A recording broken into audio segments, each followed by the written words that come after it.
look out. While all this craziness is going on, they're slipping around and trying to start passing bills, trying to take away your rights, which is exactly what we saw in Colorado. Can you imagine deciding to, I mean, first of all, have you ever heard of, assembly members or your government getting together to vote on something on a Sunday?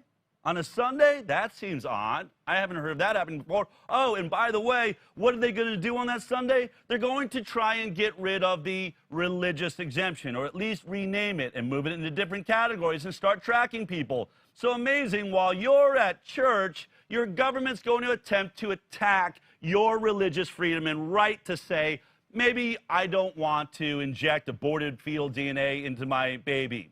Well, they didn't fool enough people, because as the police officers are now stating that were there present in Colorado, 3,000 people showed up, and this is what that rally looked like.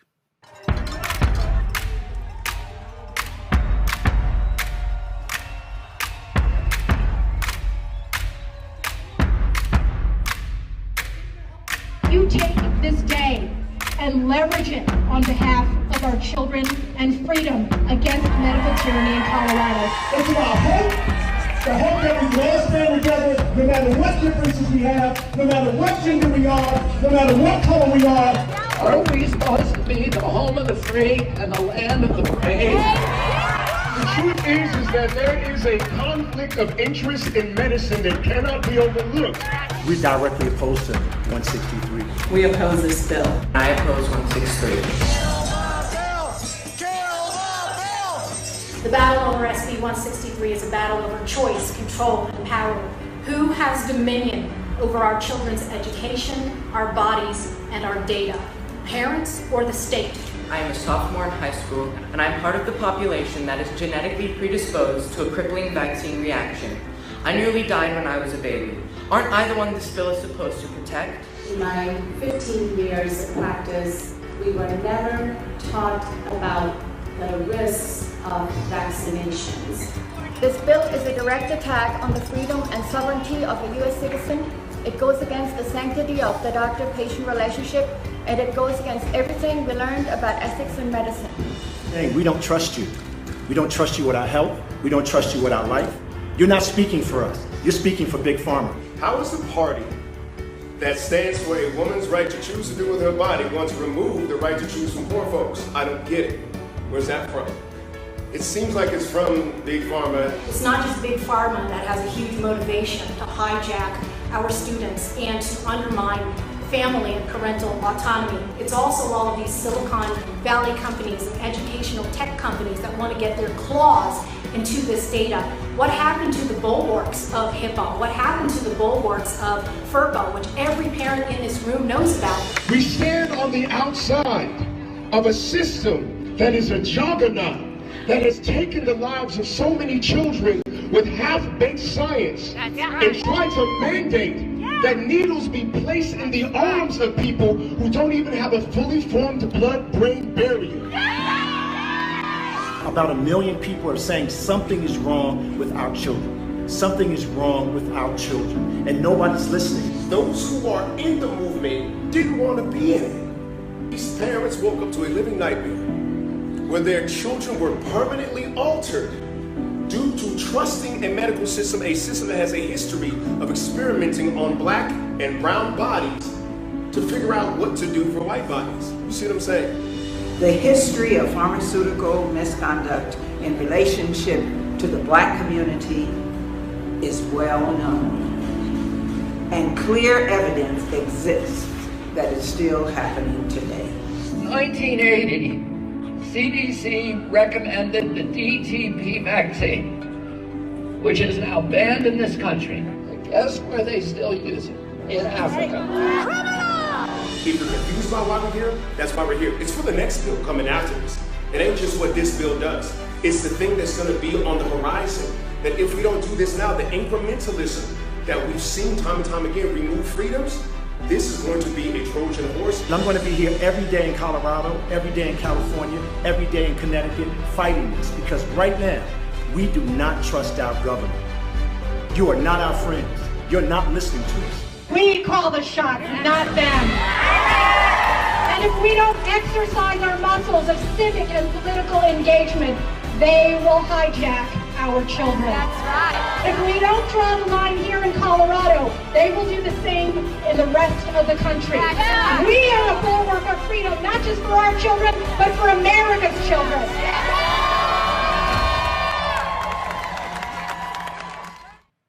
Oh man, America, we are getting good at this. What an exciting rally. Some of the usual suspects, but I think what's even more exciting is the brand new faces and voices that we are now seeing show up. Scientists, doctors, members of the NAACP, and of course, a brand new voice we've seen on the stage was syndicated columnist and often a Fox News contributor, Michelle Malkin was there. Michelle joins me now. Michelle, I was unable to make it to that rally. I found out about it the last minute and wasn't able to get out there. But you were there, and, you know, this is one of the first times, at least I haven't seen you in any of these rallies that we've gone to before. So just give me a sense, why now? Why did you show up for this rally on medical freedom and, you know, an attack on sort of the vaccine exemptions in Colorado? Del, it was magical, and you were definitely there in spirit if you weren't there physically. Yeah. And the work that you have done on this to electrify and educate so many people is paying off. And certainly the outpouring of support, 3,000, at least 3,000 people wow. mustering within 48 to 96 hours, because as you referenced, this was an attempt to blindside Colorado parents and suppress their voices, very calculated by the majority Colorado Democrats here in my adopted home state where I've lived for 12 years, and it did not work. And of course, the bill went on to be passed by a party line vote, but it is not over until it's over. And the vigilance of all of these parents that have been awoken is not going away. That's a chant that many of the parents led during the past couple of days, even as there have been more hearings on it. We're not going away. To answer your question about why me and why now, I've lived here for 12 years, and in a large part, when we moved from the East Coast, we were looking for a sanctuary, a safe space for our kids to raise them the way we see fit. And the issues of family autonomy, family sovereignty, and particularly medical freedom have been at the forefront of our lives. I have 2 teenagers. One of them has chronic illness and chronic pain, and we have experienced firsthand what it's like to challenge the medical establishment. And this goes back years to even when my youngest was a 2-month-old, and we merely questioned in the most polite way possible whether we could delay the administration of the Hep B vaccine, which caused us to be kicked out of our pediatrician's practice. And I know that my story is the story of legions of families out there. So it was a perfect storm. I was asked to speak, and I jumped at the chance to do so. Well, it's amazing. And, you know, I don't know if you grapple with this. A lot of times, you know, I'm being attacked now. Fact checkers are all over me. And the question is, you cannot, you know, report the news and be the news. But the truth is first and foremost, I see myself as an American citizen. And, you know, I've also recognized in my life and in my career, whether it was when, I think I really came to this challenge when I went to Haiti. And I realized as I was standing there with a camera, and there was a child that was wounded, and parents they were trying to get a tent and trying to get set up. And I just thought, my job right now is to hold this camera, and I'm just supposed to see whatever happens, whether these people die or live. But that's just not me. I threw down the camera. I grabbed them. I moved them to a shelter. I helped them put up that shelter.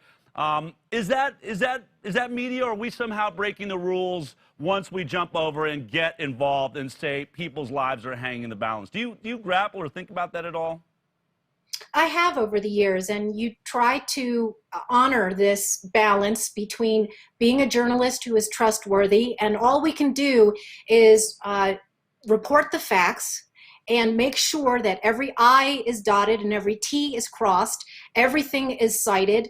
Everything I do, everything I write about, and particularly this issue, it has hyperlinks to PubMed journal articles and you know, all the most reliable sources that I can muster, including your show, which I encourage so many newcomers to this debate, especially in the wake of the mess of these pandemic experts who are wrong over and over again, as you pointed out in your monologue. So more people are coming to this from many different angles, not just the vaccine angle. And that was the emphasis of my testimony too, because this is a civil rights issue, as so many of the members of the NAACP and people who are coming from New Jersey to testify who've grappled with this. It's also a data privacy issue. And once people start questioning this idea that you should always trust the experts, it opens up an entire new landscape of challenging establishment and authority that have lied to us terribly, and cost so much in terms of our own kids' public health and safety. Absolutely. Let me make the point, because we are a video format and not a written format. Just like Michelle Malkin said, if you want to look into any of the stats, any of the peer-reviewed science that we'll provide on the show today, all you have to do if you're watching on Facebook right now is go into the comments and type ICAN, just that, those 4 letters, and we will make sure that you get copies so that you can do your own investigation. I want to make this clear. We are not here as the Highwire telling you what to think. We're trying to show you how to think, where we're looking for the information. I want you to come to your own conclusions. If you just jump off of one person you're following and just start saying, I'm going to do whatever Del says, then you're not waking up. We are trying to get people to wake up. I need you thinking for yourself. Very quickly, Michelle, when we talk about this bill, my understanding is they are basically going to get rid of the religious and philosophical exemption and call it the non-medical exemption, was one part of that, which to me just says, let's give it a really moronic name so that, it's non-medical, so that,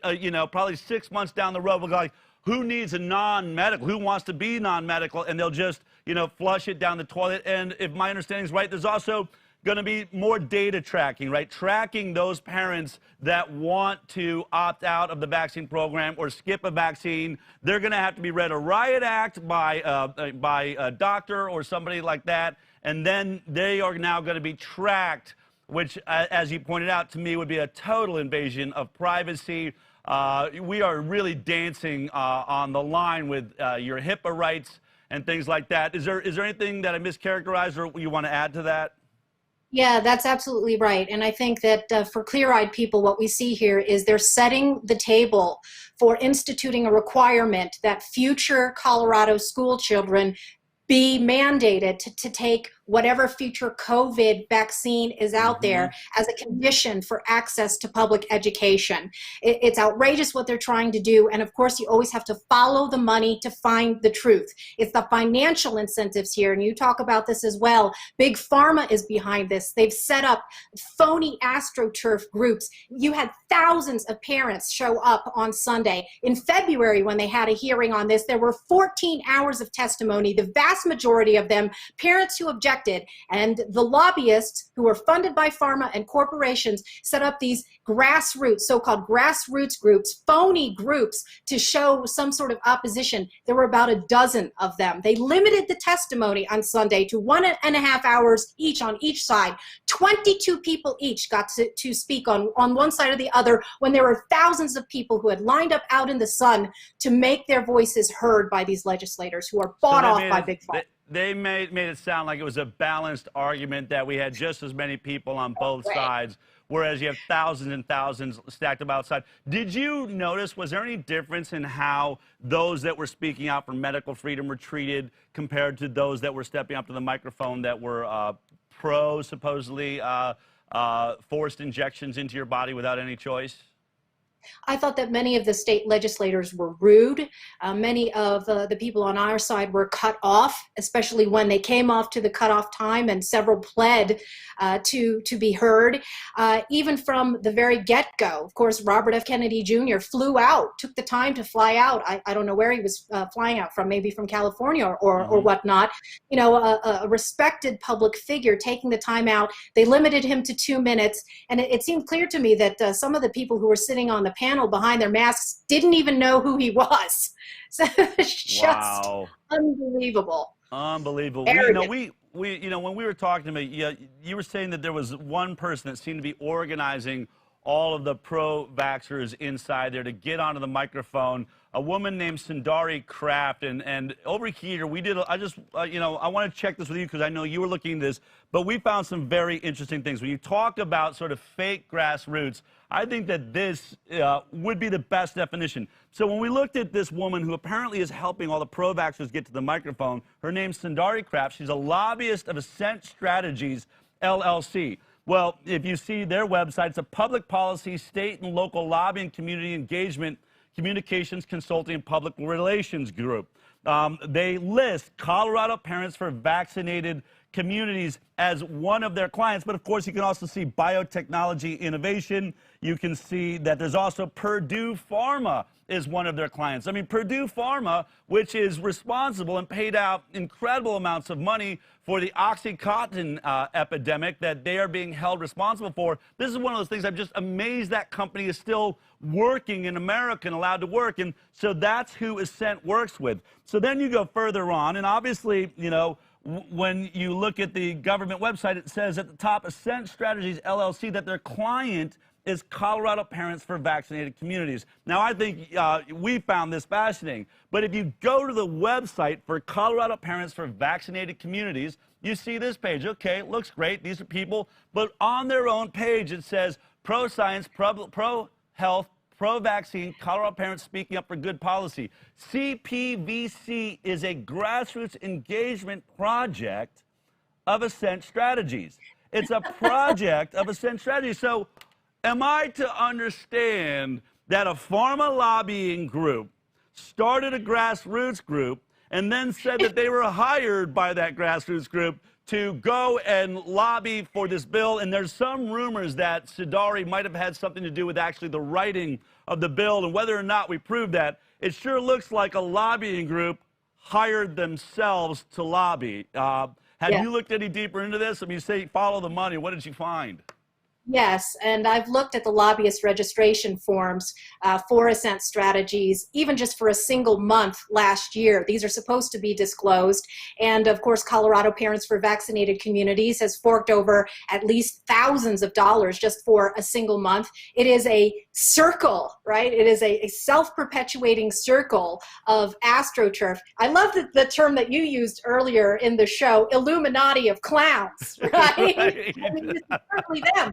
And you know what? You know, the fact is, here we are in just a couple of minutes raising these financial conflict of interest issues that the rest of the local media in my home state of Colorado should be delving into and investigating. And instead, they are party to the false narratives. When they describe Sundari Kraft in media articles, they call her a Denver mom of two, as the founder of a grassroots group. She's been a lobbyist in Denver, part of the swamp for the last 10 years. And by the way, if you look at Ascent Strategies as well, it brags about her award called the CDC Childhood Immunization Champion Award. Well, you go to the CDC site and you realize that the group that gave her the award, the Association of Immunization Managers, is supported by a corporate alliance that includes every single one of the pharma and vaccine manufacturers, platinum partners, including Merck, Sanofi Pasteur, Pfizer, AstraZeneca, Dynavax, and VaxCare. Grassroots. Unbelievable, unbelievable. And when we look at CPVC, the Colorado Parents for Vaccinated Communities, who are their supporters, listen to these organizations. You got GlaxoSmithKline, just as you described there, Pfizer, RX Plus, and then Voices for Vaccines. This is a group that we know itself is a supposed grassroots organization funded very much by pharma. Stanley Plotkin works with them, all sorts of other players. You know, it's an uphill climb, right? There's so much money. I think pharma is, if it's not the most powerful industry in the world, it is sure on the verge of it. If it can start forcing its products into us without choice, if it can kick us out of hospitals unless we are using every single one of their products.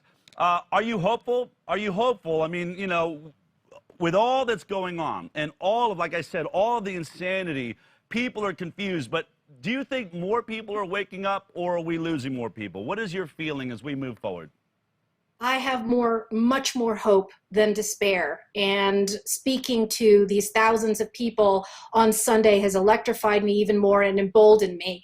And as I told the crowd during my remarks, we may not have billionaires backing us, and we may not have Bill Gates and Big Pharma and all of these NGOs that suck up billions of dollars to endanger us. But we have the truth on our side. We have God on our side. And I felt his presence there on this sunny Sunday morning at a point where these Colorado Democrats were hoping that we would cower in fear. And I said that America is not a land of fear. We are a land of freedom. And I think the people here are not going to give up. And I hope that sends a message to the rest of the country too, because this bill and this racket are coming to every state in America. Well, Michelle Malkin, welcome to the fight for freedom. I know that you've been on it on so many fronts. We are so thankful to have voices like yours now speaking out and joining us in this incredibly crucial time. I think the remaining control of our bodies and the bodies of our children is really the line in the sand. If we lose that, there is no such thing as freedom. This truly is a freedom fight, and we are so thankful for your reporting. And I hope we get you in here more often to bring us more of your brilliant reporting, just like you've been doing for years. Thank you for joining me today, Michelle. Yvette, take care. Thank you for all you do, Del. If you like that clip, then be sure to check out our live broadcast of the Highwire every Thursday morning at 11 a.m. Pacific Time. You can watch it on Facebook, YouTube, iTunes, and Twitter. We'll see you there.